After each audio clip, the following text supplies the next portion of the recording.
Here we go. My first ever director ranking.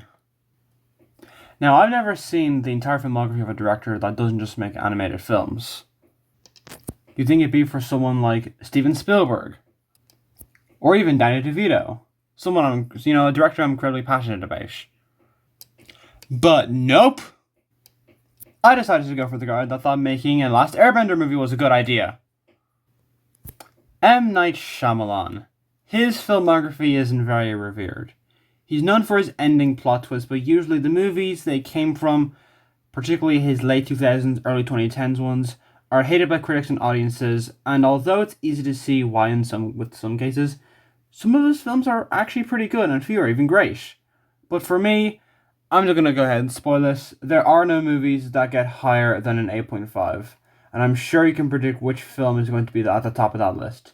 Before we start, however, a couple of things to talk about. So here's a previously done recording of a tier list that I did because I'm not bothered to do this on my phone. I'll be doing it in typical tier list format. F to S. F is like the worst of the worst, 1, 2 out of 10s. E is 3 to 4. D is 5. C is 6. B is 7. A is 8. And S is 8.5. Usually it's 9 or 10, but because this is the Shyamalan we're talking about, nothing goes above 8.5 in my book. And I'll go through each movie in release order, as you can see at the bottom of the list. So I usually do release order with all my rankings. All 2 of them, I think.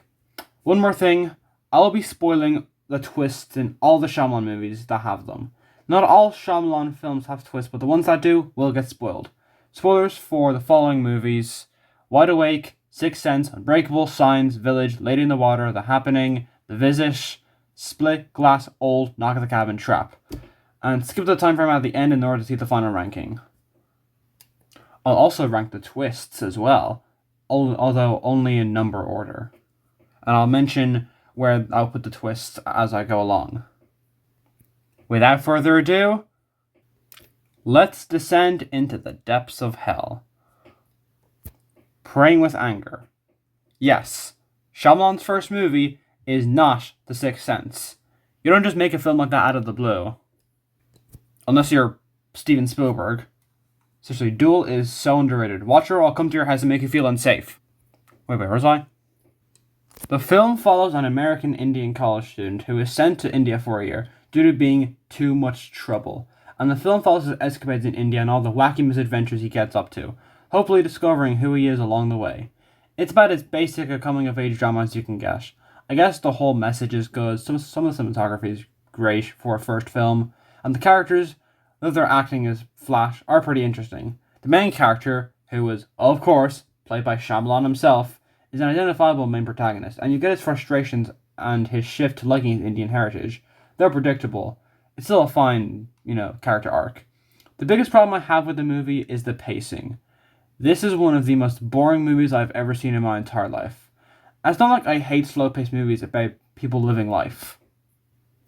One of my favorite movies of all time is Rain Man, a movie that is way longer than this and has less characters, but is paced way better, mainly due to the fact that whereas the characters in this are interesting, the characters in Praying with Anger are interesting enough, but not super interesting. Ray and Charlie Babbitt are amazing characters, and I identify with Ray a lot, obviously.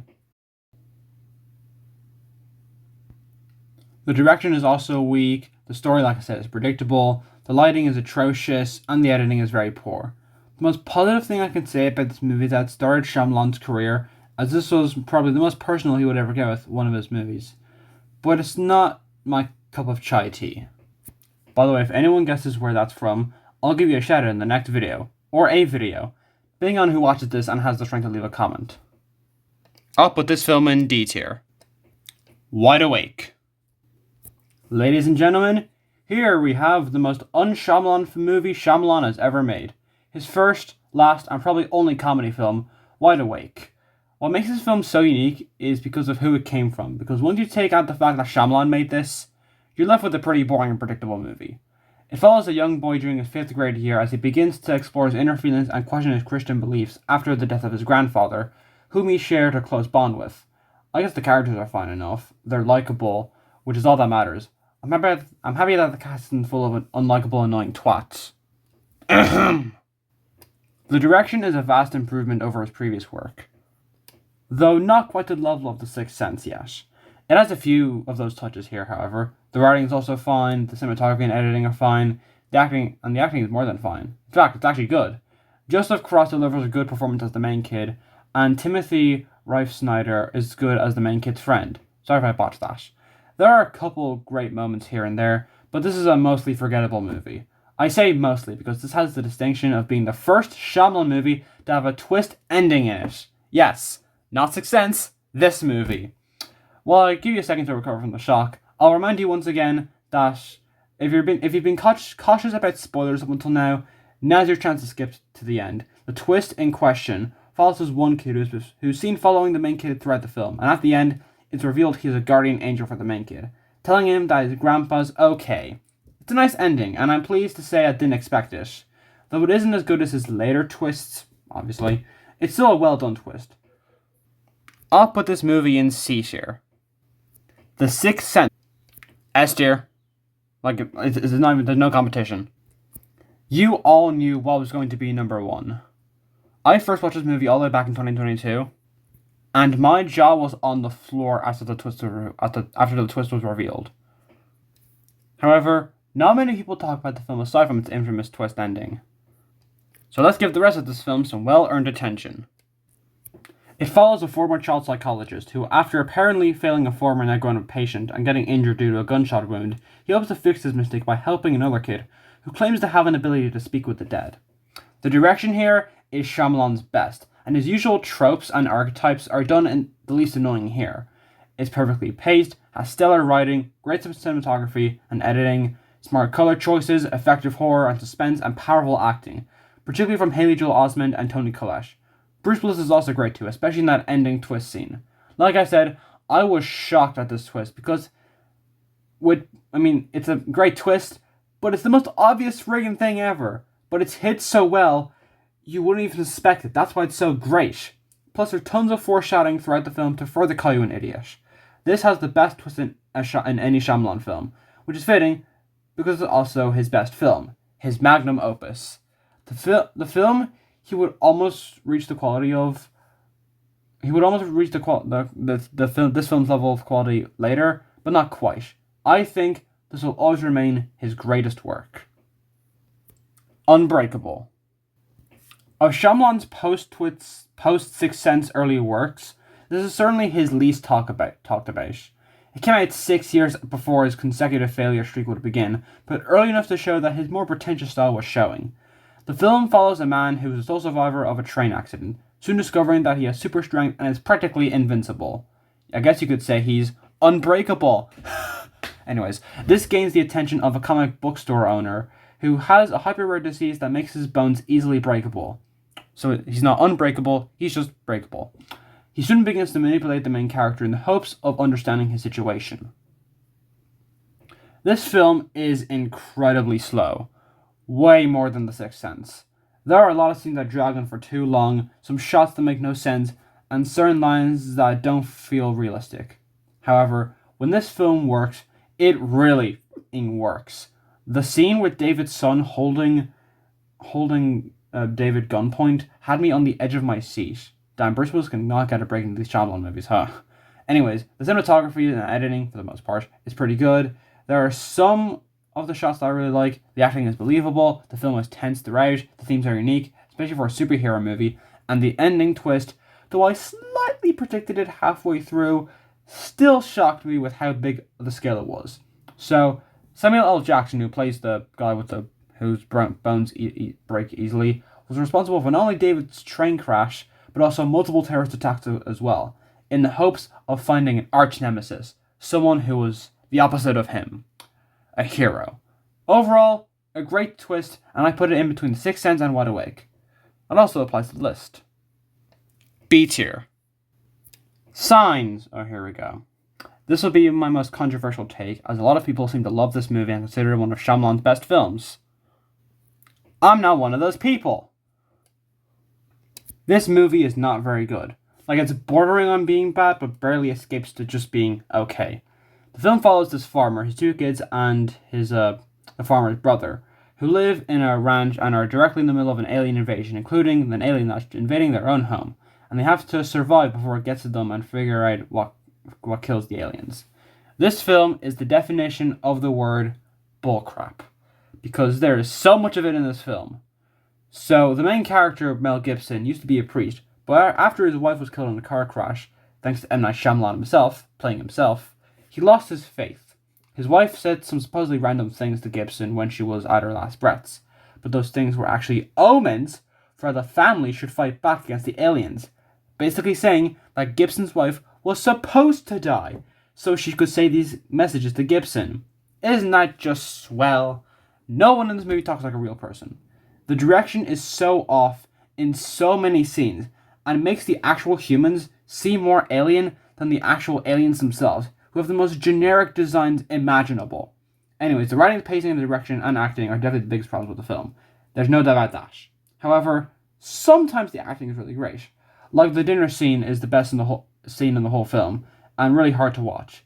Gibson breaking down is also some of his best acting. The way he says "stop crying" is really funny.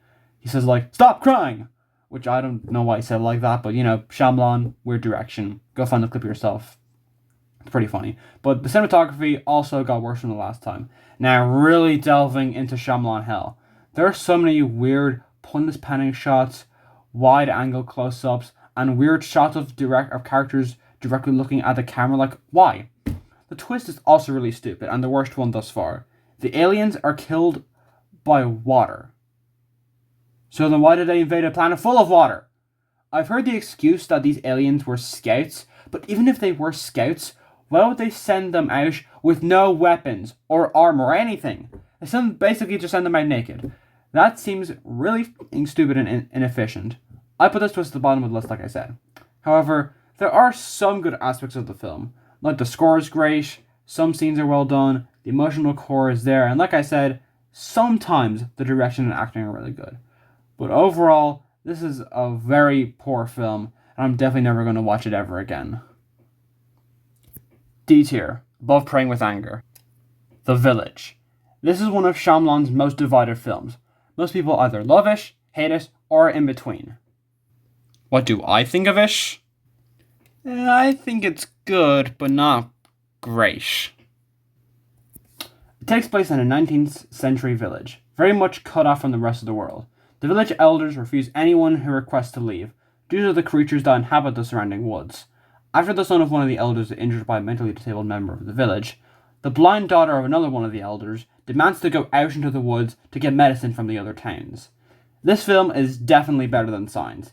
It was released right between that and Lady in the Water, so it isn't a favourable comparison in either direction, as both movies are not very good. The acting, writing, and direction are still not great, but it feels a bit more believable. The reason why everyone talks so weird is for a purpose. It's not like the later Shyamalan films where everyone talks weird because that's how we think people talk. Here, it's all an act, which connects to the twist. Speaking of which, I knew what the twist was going in, and even if it didn't, it's kind of predictable. But I had a way out. You see, when I spoil a twist for myself, I usually begin to wonder the why and the how. Why did these people create this village, and how did they do it? The fact that because Ivy's blind and she escapes to modern day, she never finds out that the village is a farce. Some may say this makes the rest of the film amount to nothing, but it shows that no matter what, the elders have control. When Adrian Brody stabs Joaquin Phoenix's character about halfway through the film, I think the film should have gone in the direction of he was manipulated by the elders to do so the blind one can go out and never see the truth. I think if it went that direction, it would be rated a little bit higher. I'm going to be honest. It's an interesting ending and how much it makes you think, but by far, the single best element of this film, and maybe my favorite thing of any Shyamalan film ever, is the score. So far, the most consistent thing with these movies is that the score is usually great. From The Sixth Sense to After Earth, they were composed by James Newton Howard, who has got nominated by the Academy Awards 9 times, but hasn't won once, which is criminal. Give this man an Oscar. But anyways, while his scores have been good so far, The Village's soundtrack is leaps and bounds above all of them, and might be one of my favorite film scores of all time. The use of the violin in this is just amazing. Wow, just the violin is beautiful, and I give my compliments to Hilary Hahn. Like, I was just blown away when she was just absolutely shredding on the violin. It's not surprising she's the first name in the credits after Shyamalan's, because she is mad talented. I think this film is slightly underrated in certain regards, but for the most part, it is just an average Shyamalan movie. I would give it a 6 out of 10, but because the score is so fantastic, it gets a 7. It goes in B tier, below Unbreakable.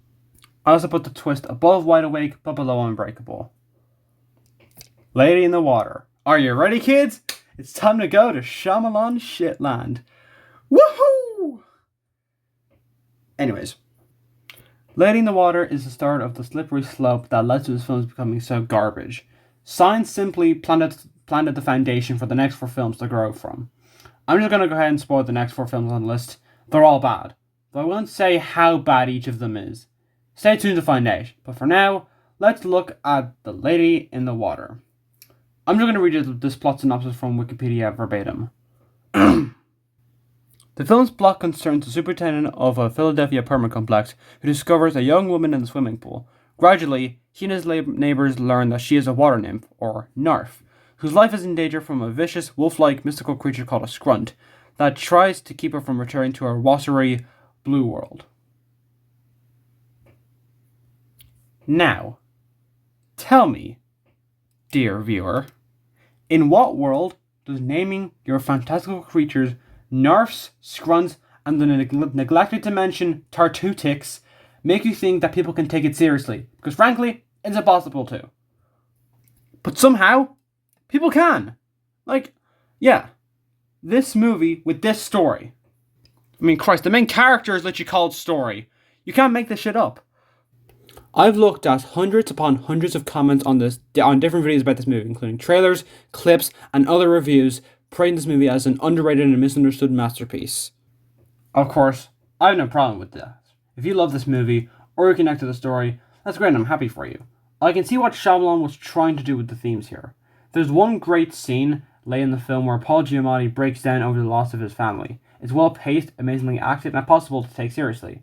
A common trend I've noticed with Shyamalan's bad or even mediocre movies, with one exception, is that they usually have one great scene in each of them. So far, it's the dinner scene in Signs and the scene I just described from Lady in the Water. I'll get to the others later, but for now, let's continue to talk about this garbage-ass movie. Actually, no, I have another thing. You know how I just said that you're allowed to like this movie? Well, you are, unless you say that you can't criticize it because of the creature names. Because other fantasy creatures have weird names like orcs, goblins, ogres, etc. Well, A, those creatures have existed for thousands of years. And B, the designs look cool, but the names are atrocious. Narfs, Scrunts, and Tartutics? It sounds like Shyamalan was high, drunk, and getting blown all at the same time while writing this film. Anyways, enough of insulting people for liking films. Time to get to the actual review. Holy shit, this is one of the stupidest but most unintentionally funniest movies of all time. The decisions made in this film are so bafflingly stupid, so childishly idiotic, and so unbelievably melodramatic, it makes me howl with laughter. When they got to the part where a kid predicts the future with cereal boxes, I had to ask myself, is this real? Am I watching a real movie? No sane human being would write something like this, and no sane human being would write himself as a self-insert messiah whose writings will not only inspire the next president, but he will also have to be killed because what he's writing about is too, quote-unquote, controversial. I mean, what do I even say to that? That is egotism and narcissism at its finest. But it doesn't stop there. On the comment section of a video of this very same clip, people believe that this is actually brilliant and that this is Shyamalan's way of showing why he makes movies and what he hopes to accomplish with his writing and with the films. No. On one hand, I can see what they're talking about. Shyamalan hopes to inspire people with his writing, and he wrote a character in his movie to reflect that. But on the other hand, the fact that he casts himself as this writing messiah makes it so pretentious and so egotistical. He could have casted anyone else on the planet to play this part, and he chose himself. That is what ruins this for me. Speaking of writing, this is such an overly complicated movie for no reason. Okay, so for Story, to get back home, she needs the help of a guild, a symbolist, a healer, and a guardian. Seriously, after reading this out loud, it sounds so f***ing stupid. Shyamalan, why were you smoking? So the healer is Giamatti, which leads to the aforementioned great scene. The symbolist is the cereal box kid. The guild are the 7 sisters staying at the apartment. And the guardian is Reggie, this random character who was seen for the 2 minutes in the opening. By the way, this is the twist for the movie. Yes, that I just mentioned. Bottom spot. I'll give Signs some credit. It actually built up to its twist ending. Granted, it was one line of build up, but it's more than this garbage. A great twist is when that can completely change a movie. Where if you watch it a second time, it gives you a completely different experience, as you try to point out the clues that led to it. The twist in Lady in the Water is horrible. It feels incredibly random and doesn't change the movie in any way whatsoever. I really hate this movie. Among other things, the acting feels incredibly phoned in. No one actually tries in this movie, and the times where they do feel sparse and out of nowhere. For some reason, this film has a well-known Shyamalan symptom called whisper talking, where everyone whispers while they talk. So, in Shyamalan's head, he hears dramatic and mysterious acting, while we can't even hear what they're saying. Well, the editing and cinematography are fine as per usual. The score is pretty good, as per usual. But this is such a baffling movie in every sense of the word. This goes in F tier. But don't worry, there's more Shyamalan garbage to come. I'm so excited! The Happening. Now we're talking.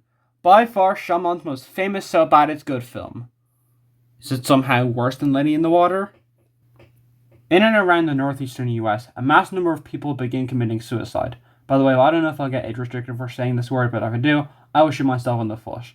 It's discovered that a deadly toxin was released and the wind is spreading it, which is causing people to kill themselves. A teacher, his wife, and his friend's daughter try to escape the deadly wind before it kills them. This film is goddamn hilarious. Unintentionally so. I think the first act is hysterical, featuring amazing line deliveries that sound so horrible for no reason, which is weird because these actors have been in great films before, but it's just that they're victims of Shyamalanization, damn it. However, it becomes kind of boring in the middle, as the characters are kind of just going from place to place with nothing properly connecting anything. Even if you ignore the fact that it's so funny bad and just try to take it seriously, nothing really happens. There isn't anything memorable. However, in the third act, it jumps right back into batshit crazy when they meet this old woman, who is the reason why Marky Mark says the famous line. What? No! That clip is the "I did not hit her, I did not" of mainstream cinema. I don't even need to go why it's so funny. From the way it's delivered, to the face he makes while doing so, and the fact that the line doesn't even work no matter what way you say it, it's magical. Now, kind of like Lady in the Water and Signs, this film has good moments and times where the acting is actually good. Particularly in that scene where the 3 main characters solemnly say their goodbyes as they wait for the wind to take them. Spoilers, they don't die, but this is another bad Shyamalan movie that for some reason has a good reputation in the YouTube comments section of re-uploaded clips, though not as much as Lady. The number of stupid scenes in this film are impeccable. In fact, I'll just list them. 1. Mark Wahlberg randomly starts talking to a plant. 2. Mark Wahlberg starts to run around the classroom when the vice principal walks in, and he calls her the Dark Lord. 3. The kids in his classroom recite homework while leaving the classroom. 4. John Leguizamo calms someone down by giving them a math problem. Spoilers, it doesn't work. 5. Zooey Deschanel looking like an alien threat this entire film. 6. The old lady. 7. A shot where the camera, for some reason, almost goes right up into Wahlberg's nose. And 8. This guy starts talking about hot dogs, then reveals the twist of the movie that then immediately goes right back to talking about hot dogs as if nothing happened. I'm sorry, what? What kind of film randomly reveals the twist about an hour, half hour into the film, then changes conversation for no reason? In case you're wondering, the twist is that the trees are causing the mass killings, and the film just continues with this bombshell. This might be the worst Shyamalan twist ever. Bottom of the entire list, because, and it will stay down there, because no other Shyamalan film movie just reveals the twist as if it was nothing. I'll give Lady in the Water the tiniest, single, itty-bittiest bit of credit. At least it held off its twist until the ending, as a plot twist is supposed to. Granted, it had no build-up, but this definitely didn't. This film doesn't understand the content of a plot twist in the slightest. It doesn't even understand how to be a proper movie, which we'll become used to with the next one. Anyway, those funny things aside, the film is paced well enough, the editing is fun, the cinematography is awful, the direction is atrocious, the acting is horrible, the writing is abysmal, and the ending makes no sense. But at least the score is pretty great. Plus, the characters, despite being acted horribly, are likable enough. Overall, this is a better film than Lady in the Water, but still an awful film. Also, little side note, this is Shyamalan's first R-rated film. This doesn't really impact the ranking in any way whatsoever, just thought it'd be fun to point out. I'll put it in E tier. Anyways, I'm sure you know what film's coming next. Time to talk about a film I don't think has any fans in the slightest.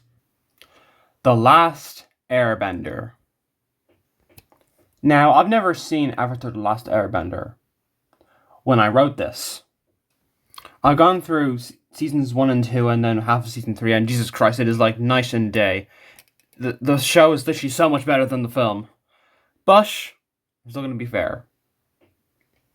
When I first watched this movie, I hadn't seen the show yet. So, I'm going to keep looking at it in that regard.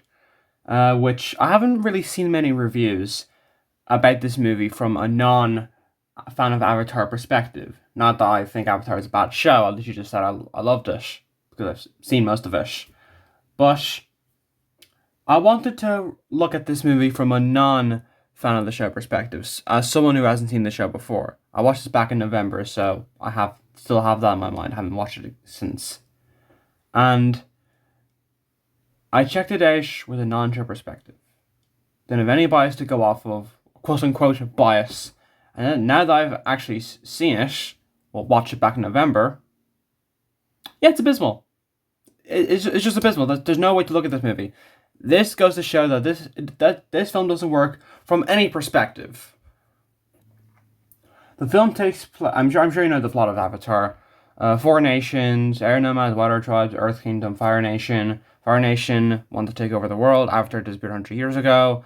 Katara and Sokka find new Avatar, Aang, who's a who's an airbender. Now it's the Fire Nation. You know the plot of Avatar. Everyone knows the plot of Avatar. If someone didn't know the plot of Avatar, it'd be a shock. But yeah, so as I said, haven't seen the show when I wrote this. So coming from a perspective who hasn't seen the show at this point, it doesn't work in any way whatsoever. It doesn't work as an adaptation or an introduction to newcomers. Now, this movie didn't put me off watching the show whatsoever. I was too busy watching the Chernobyl miniseries and Shyamalan's other films to watch a 61-episode long show. So, yeah. But what I can do is try from a newcomer's perspective. The writing is way too exposition happy. The story feels rushed and not at all developed. The characters are cardboard cutouts. The acting is stale. The editing and cinematography are abysmal. And the action is slow and suspenseless. The only good things I can possibly say about this movie are that the score by James Newton Howard, again, is pretty good. And the effects don't look too bad. It almost looks better than most CGI today. I wonder why. Maybe because they actually let the VFX team actually get the time to work on the effects to make it look as good as possible. Really makes you think. But yeah, watching this as an Avatar newcomer and despising it as much as I do proves that there is no angle to look at this film in a positive light. There isn't even a Shyamalan twist in it, so this film has no damn worth. Not to mention the fact that they got the names wrong, like Aang is Ong, Iroh is Iro, Sokka is Sokka, and Avatar is Avatar. So, you know, I don't know what Shyamalan was smoking when he wrote this, but yeah, it's atrocious. Not much else to say. You know it, I know it, everyone knows it. This goes into F tier, where it belongs. After Earth. Oh golly gee! Time for shitty Shyamalan blockbuster number 2! Okay, this film isn't as bad as the others, and after this he came back to his senses and eventually went back to making low-scale thrillers. That doesn't mean what he left behind is good. It takes place in the future where Earth has become inhospitable and a ranger named Cypher Rage, great name by the way, played by the man, the myth, the legend, the slapper himself, Will Smith. And Cypher Rage wants his son, played by Jaden Smith, no nepotism here, to be a ranger like him. But a space mission goes awry and they land on Earth, killing everyone on the ship except the two of them because, of course, no one can live except the Smiths. Now, Jaden Smith, I'm not bothered to learn his name, are you? Has to get a backup beacon thing to send out a distress signal, which is a long way from the crashed ship, and while getting there, he has to deal with the horrible animals, mutated animals roaming around. This film is so boring! For being sci-fi action, it's somehow slower than James Cameron's Avatar, a movie that is 1 hour longer. This film just drags on for so long. The acting isn't as bad as his past films around this era, but it's still bad. Will Smith doesn't crack a smile once throughout the damn film. His face just doesn't emotion is not in his quota for this film, like whatsoever. The characters are also boring and predictable, as is the film.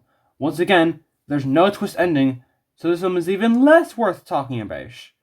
Kind of a coincidence that the two blockbuster Shyamalan may have no twist endings. But it really makes you think. The direction feels the least like Shyamalan, so it feels generic and lifeless, as does Last Airbender. I guess the score, once again, is fine, though it's James Newton Howard's weakest Shyamalan score, and his last, so pray for the others. The effects are pretty good, the action is well directed at least, even if it's slow. The sci-fi concepts are interesting, and the final scene is actually nice, as is the callback. Still a bad film that isn't worth talking about in the slightest. E tier. The Visit. Here we go, now we're talking. Shyamalan's redemption film. Two kids go to their grandparents' home for the week, but begin to get freaked out when they start to do strange things during the night and act weird during the day. That's all I'm going to say. Probably for the plot. I'm still going to spoil it. Now, this is another film where I accidentally spoiled a twist for myself, and in the stupidest way possible. You see, I was searching for this film on YouTube, and one of the first clips that came up was this one. This clip that basically spoiled the entire movie by basically saying the twist. Those aren't your grandparents. I got so pissed off at this. But I calmed myself down and went to my backup plan of trying to guess the why and the how of the twist. And by Jesus, I wasn't expecting the why or the how, let me tell you. The reveal of the quote-unquote grandparents not only being escaped mental patients, but also having killed the real grandparents had my jaw on the floor. This film has both effective horror and actually good comedy, which for Shyamalan is crazy because when it comes to comedy, it's usually unintentional. Some of the dialogue sounds a bit strange and unrealistic, but for the most part, it's the most natural feeling Shyamalan film since The Sixth Sense. And the fact that it doesn't feel like Shyamalan isn't a disadvantage like with Last Airbender and After Earth. It actually makes the film stand out, and in a good way because it actually has a twist, and it's good. Found footage aesthetic also helps the film feel more real and grounded in reality, and the characters more vulnerable. The film also has a strong emotional core, connecting the whole fake grandparents plot with being angry at the past. The fact that the main character's mother will never get to apologize to her parents tears a goddamn hole in my heart. The film is also well directed, has excellent pacing, realistic editing, cinematography, referring to the fact that this feels like it was made by a trier teenager because that's kind of what the film's going for, and both powerful and funny ending. Overall, I do prefer The Sixth Sense because the twist felt more conclusive, but the twist in this film is still earth-shatteringly fantastic. This goes in S tier, just below Sixth Sense, as does the twist. Split. Another great installment of Shyamalan's good streak. This is actually the first Shyamalan sequel, being a continuation to Unbreakable. The film follows these 3 teenage girls who have been kidnapped by this guy who has 23 different personalities, all living in his mind, known as Alters. The 24th Alter, nicknamed the Beast, will soon be released, and the girls are intended as sacrifices, so they have to find a way to escape before they die. This is probably Shyamalan's most disturbing film, as the images and pacing are incredibly horror-like.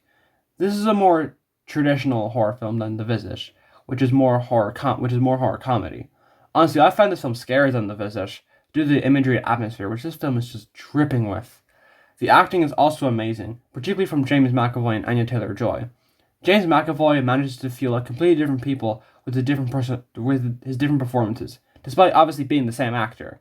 The film also has good direction, really great editing and cinematography, a haunting score, and a tense finale. Christ, even the opening credits are scarier than 90% of horror movies. How is that even possible? It's the opening credits! And the music that goes with it is just amazing. The character of the therapist feels repetitive, and so do her scenes. The ending feels rushed, and the twist reveal is that this is in the Unbreakable universe. And the twist is kind of ruined because Glass exists. Like, Shyamalan, buddy, don't make a twist confirming something's in the same universe as another one of your movies, because people will catch on and think it isn't a twist. Though, I couldn't predict that Bruce Willis would show up at the end, despite me having the cast list on my phone. Overall, the twist goes above Wide Awake, but below The Village. The film also goes in A tier. Glass. And we're back to mediocrity. This is the infamous ending to Shyamalan's Unbreakable trilogy, also known as the East Rail 177 trilogy. That's the name of the train that David crashes in, the train Elijah crashed, and the train that the multiple personality man's father died. That's the biggest connection between the three movies this film gives. David and Kevin, multiple personality man, as I mentioned, are captured and taken to the psychiatric hospital, where Elijah also is, and a woman tries to convince them that their superpowers are actually a farce and that they're still normal people. Of the trilogy, this is unanimously agreed to be the worst of the three. The connections to the other two are cool, like returning characters from Unbreakable and Splish, and like I said, the fact that the East Rail 177 crash is tied to all three characters. But for the most part, for being the conclusion to the two movies that were considered some of Shyamalan's best work, this is a weak conclusion. The Shyamalanisms are a lot more present along with new ones. The score is nowhere near as good as Splish. The action, though pretty good, is weak compared to the other two. The fact that the title character doesn't even say anything until around 66 minutes into the movie. Yes, I checked. You can check too. He's in the film beforehand, but he doesn't actually say a word until around 66 minutes. The unique character of Ellie Staple is pretty bland, and the plot twist surrounding her is pretty weak. Actually, this film is unique in one way. This is the first Shyamalan film to have not one, but two plot twists, which will become a recurring feature once Old and Trap are released. The first twist is that the psychiatric is revealed to be part of a secret society that kills anyone who has superpowers, connecting to why she was trying to make these three characters believe they don't have superpowers. She deletes the footage from the surrounding area, but soon discovers that Elijah had live-streamed the surveillance footage, which is the second twist. I put the first twist above Signs but below Wide Awake, and the second twist above Wide Awake but below Splish. The film also goes at the bottom of C tier. Old. This might genuinely be the most disappointed I've ever been watching a movie, I'm not gonna lie. A group of people go to a resort where they're told that there's a secluded beach. The group goes there, but soon discover that the beach is making them age rapidly. And whenever they try to leave, they fall unconscious. So now they have to find a way to escape before they die. This is, without a doubt, the most boring movie I have ever seen in my entire life. I am not jesting. This isn't an exaggeration for comedic purposes. I've never been more bored watching a movie. Now, this film didn't make me feel empty. It wasn't an Airplane 2, the sequel, or a disaster movie. The film has funny bad elements here and there. Like during an argument, one of the characters randomly goes, "I'm Jaren!" Like, it just comes completely out of nowhere. There are also bizarre lines of dialogue that make no sense, terrible acting, confusing cinematography, and strange direction.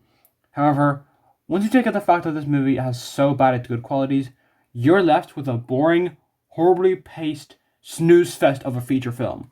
There are good things here and there, like sometimes the acting is good, the content is great and actually scary, unlike The Happening. The ending is satisfying, sometimes the film can be scary, and the score is good. Turns out you don't need James Newton Howard to make a good score for a Shyamalan film. But for the most part, this film was soul-crushingly boring. It was only 108 minutes, but it felt like 308. It just never knew when to end. However, is the twist good? What do you think? Now, like Glass, this film has two plot twists. The first is really hard to understand, so try to keep up.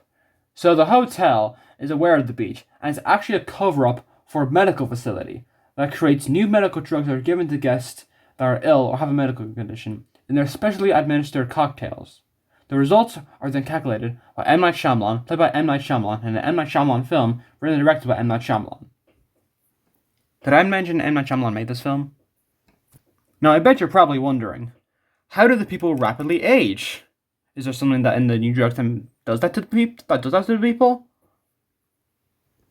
Nope! The beach can just make you rapidly age. There's no machine that controls it, it just makes you age. Essentially, it's a magical beach of death. The way they explain this in the film genuinely baffled the hell out of me when I first watched it. I mean, I knew the two twists going in thanks to the Nostalgia Critic, because I watched his review when they came out a couple of years ago. But even after watching the film by itself, it was still confused. I was still confused. It took me 6 months after watching the film to understand the twist. By watching the kill count on the film, and reading the plot synopsis on Wikipedia. Now, I always read the plot synopsis on Wikipedia for everything I watch, just in case I missed anything, because I don't know if you know this, but I'm really f***ing stupid. This twist goes above the happening and below Lady in the Water, because it still doesn't make any sense why there's just a fantastical beach that exists. Has no one else found this place? Actually, wait, another thing. Does the beach make people faint when they try to leave, or is that the drugs doing that? Does the beach have a mind of its own? This is genuinely infuriating. Shyamalan movies don't usually have as many plot twist holes and a single twist. Like, the only thing that puts this twist above the happenings twist is because it actually waited to the end to reveal it, and it does change the film a bit. Then again, at least Lady in the Water's plot twist doesn't have 5 million holes in it, so yeah, this twist is horrible. Now, there is a second plot twist. We're led to believe that the kids of the two main characters died in the coral while trying to escape. But as it turns out, they did escape, though them showing up at the hotel is shown before how they escaped. Shyamalan thinks he's Tarantino. That's funny. This twist goes above Signs, but below Glass's first twist. This film goes into E tier, sandwiched between After Earth and The Happening. Despite me preferring this film, even though I hate it more than The Happening, it's because, like I said, the twists are better and the concept is better. So this is better. Knock at the Cabin. Okay, home stretch now. Now, one thing I forgot to mention with Old is that Old was the first Shyamalan movie I remember being advertised as it was coming out. By that point, I had very limited knowledge on Shyamalan. All I knew was that his films had twists in them. This was the second that was being advertised as I was aging, and like Old, I was too young to see it in cinemas. The film follows a family that is taken hostage by these 4 crazy people who say that if one of them aren't sacrificed, the world will end. The family, not the 4 people. I think Shyamalan has finally found his current niche. Small-scale thrillers with good concepts are just fine.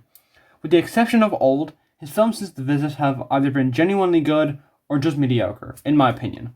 Old was just a dip in quality that his late 2000s, early 2010s films showed greatly.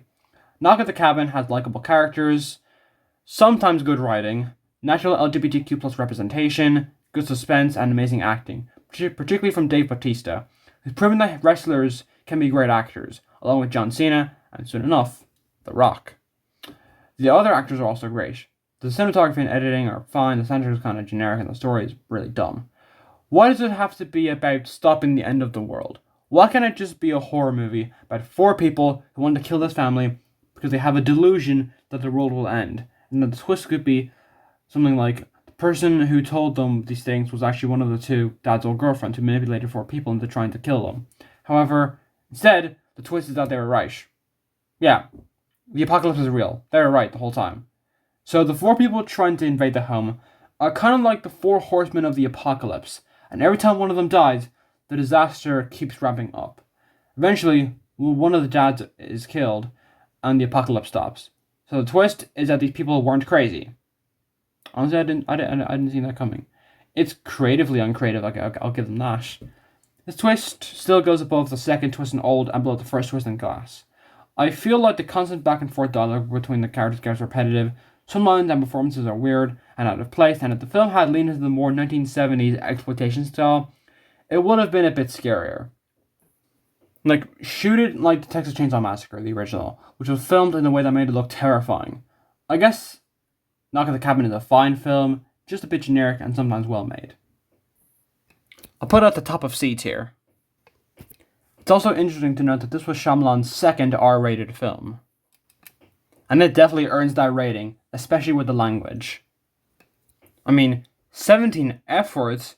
I know nowadays that doesn't seem like much. I mean, Christ, look at Honora. But for a Shyamalan film, this is a lot of swearing. Trap. I finally reached the last film! This is Shyamalan's most recent film, and it's still fresh in people's minds. I was going to watch this in the cinemas with my mum, but for some reason, it wasn't in any of the cinemas in and around Dublin, which was great. I actually wanted to watch this film, but whatever. I got it on DVD and I watched it and I liked it. The film follows a man who goes to a concert with his daughter. The man is actually a serial killer named the Butcher, and the concert is actually a setup to catch him. So he tries to escape despite the entire stadium being surrounded by cops, SWAT teams, the works. Now, I already talked about this film in my top 10 2024 films list, so I won't repeat what I've said. Basically, I'll repeat it, but I won't repeat it to the detail I did in that. Basically, the acting is good, the music is great, especially the songs by Shyamalan's daughter. The cinematography and editing are fine, the characters are forgettable, the score is also fine. Not the actual songs, but the composed score. The concept is interesting and the film's like 20 endings. However, one thing I haven't mentioned are the twists. Let's mention them. This is the third Shyamalan film to have two plot twists, along with Glass and Old. The first twist is that the butcher's wife was actually the one who tipped off to the police that the butcher would be at the concert. This twist is honestly fine. The reveal was shocking and it makes sense for the character. I don't care what happens to this character, because they're not in the film that much, but it's still fine. I put it above the second twist in Glass and below Splish. The second twist is really stupid. After getting caught by the police, he goes to fix his daughter's bike, which the bleachers let him. Are they stupid? However, it's revealed that he actually took a little pin out of the bikes to unlock his shackles. This eventually leads to a cliffhanger. Gee, I wonder if it will be concluded, director of The Last Airbender, which also has a cliffhanger that will hopefully never get resolved ever in the history of forever. This twist is stupid. Above the second twist in Old, but below Knock at the Cabin. This film also goes at the bottom of B tier. Anyways, this is the final twist ranking list. This is for all the spoiler people, because obviously for the post-spoiler people, they need a little bit of time to recover. So yeah, there you go. Here's the twist list. Alright, see ya. Welcome back, non-spoiler people. It's good to see you. And that's it, finally! I finished with this stupid ranking. This script is 32 pages long. What the is wrong with me? Anyway, so the ranking goes like this. The Last Airbender and Lady in the Water are in F tier. The Happening, Old, and After Earth are in E tier. Praying with Anger and The Signs are in D tier. Glass, Wide Awake, and Knock at the Cabin are in C tier. Trap, The Village, and Unbreakable are in B tier. Split Sits Alone in A tier. And The Visit and The Sixth Sense are in S tier. Overall, more mid than outright bad movies in this list. I hope to watch a director filmography that I'm actually proud to watch, like James Cameron, or Wes Anderson, or even Spielberg. I like that Shyamalan just makes films that he wants, and he doesn't care about the comments people make about it, like me, for example. Though, it would be nice if he made something along the lines of The Sixth Sense, The Visit, and Split again. His films never feel similar to each other, and I'm excited to see what he makes next. His next film, Remain, comes out in 2026, so stay tuned for that movie. Anyways, I don't know if you hear it, but I'm really out of breath, so I'm just gonna go to bed now. Good night. Funny how I say good night and it's not even like 2 p.m. Yes, yeah.